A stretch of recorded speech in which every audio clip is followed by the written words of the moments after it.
তাহলে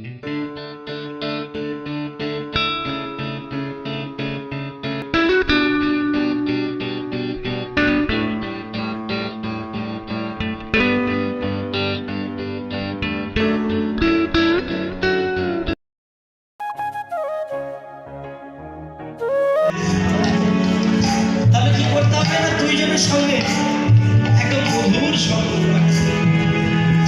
এক হচ্ছে গুরুদেব, সেই গুরুদেবের কৃপা না হলে আপনি কোনো জায়গাতেই বড় হতে পারবেন না, বা আপনার কোনো কাজেই সফল হবেন না। আপনি যা শিখবেন, জীবনটা যে কাজে লাগাবেন, গুরুর প্রয়োজন আগে। আপনি ভালো কাজ করেই সংসার চালান, সেখানে গুরুর কাছে শিখতে হবে।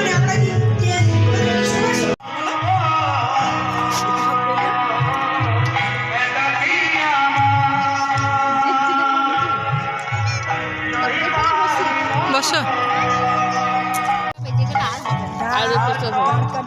সকালে যেটা ভোগ হয়েছে